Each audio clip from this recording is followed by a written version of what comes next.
Global economy में एक पुरानी कहावत है दोस्तों कि जब तूफान आता है तो सब सुरक्षित ठिकाना ढूंढते हैं। लेकिन क्या हो अगर वो ठिकाना ही ढहने लग जाए। आज हम उस करेंसी को डिकोड करेंगे जिसे दुनिया की सबसे सुरक्षित करेंसी कहा जाता है। कर्ज का बोझ, भूराजनीतिक तनाव और बदलती वर्ल्ड ऑर्डर ने इसे खतरे में डाल दिया है। क्या ये घबराहट वाजिब है या सिर्फ एक अस्थायी दौर है? चलिए जानते हैं दोस्तों वो ठोस कारण जो बाजार में खौफ पैदा कर रहे हैं। नमस्कार, मैं हूं आपके साथ संध्या बिष्ट और आप देख रहे हैं द इकोनॉमिक टाइम्स हिंदी। दोस्तों, अब तक निवेशकों को भरोसा रहता था कि जब भी दुनिया में डर बढ़ेगा, जंग, राजनीति या फिर मंदी का खतरा आएगा तो पैसा अमेरिकी डॉलर, जापानी येन और स्विस फ्रैंक में सुरक्षित रहेगा। लेकिन 2025 और 2026 में तस्वीर तेजी से बदलती जा रही है। डॉलर और येन खुद भारी उतार चढ़ाव का शिकार हो चुके हैं और स्विस फ्रैंक की मजबूती अब उसकी अपनी इकोनॉमी के लिए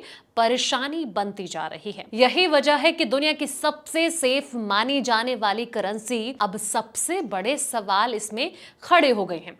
अब सीधे और साफ समझते हैं कि आखिर वो कौन से बड़े कारण हैं जिनकी वजह से सेफ हेवन करेंसी का भरोसा जो है वो टूटता जा रहा है। कारण नंबर 1, ट्रंप की टैरिफ पॉलिसी और सेल अमेरिका ट्रेड। 2025 में अमेरिका के राष्ट्रपति डोनाल्ड ट्रंप ने दोस्तों जिस तरह टैरिफ के जरिए ग्लोबल ट्रेड को झटका दिया, उससे निवेशकों में अमेरिका को लेकर जो भरोसा है वो कमजोर होता नजर आया। अचानक टैरिफ लगाना और फिर उन्हें वापस लेना, इस अनिश्चितता ने बाजार में सेल अमेरिका ट्रेड को जन्म दिया, यानी कि अमेरिकी शेयर, बॉन्ड और डॉलर तीनों से पैसा निकालने लगा। कारण नंबर 2, फेड पर दबाव और भरोसे में दरार। डॉलर पर दबाव की एक और बड़ी वजह है कि ट्रंप का अमेरिकी फेड के चेयरमैन यानी कि जेरोम पॉवल पर लगातार दबाव।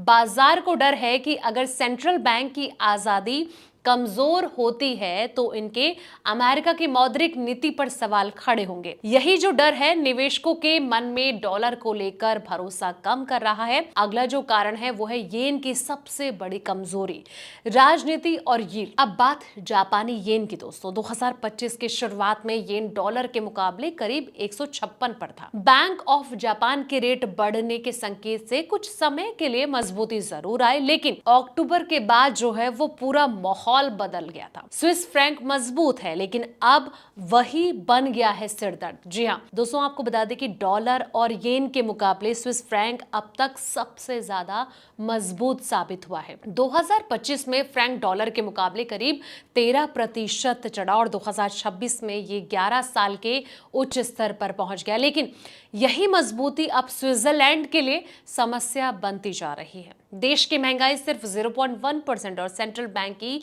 पॉलिसी रेट 0% पर है। इतना मजबूत फ्रैंक एक्सपोर्ट ड्रिवन इकोनॉमी पर और ज्यादा दबाव जो है वो डाल रहा है। कुल मिलाकर अगर तस्वीर देखी जाए तो ये साफ है कि डॉलर पर राजनीति और कर्ज का डर, येन पर घरेलू राजनीति और बॉन्ड यील्ड का दबाव और स्विस फ्रैंक पर जरूरत से ज्यादा मजबूती का बोझ, इन तीनों वजह ने सेफ हेवन करेंसी की पूरी परिभाषा को हिला कर रख दिया है। फिलहाल दोस्तों इस वीडियो में इतना ही। ऐसे तमाम वीडियोस के लिए आप देखते रहें द इकोनॉमिक टाइम्स हिंदी।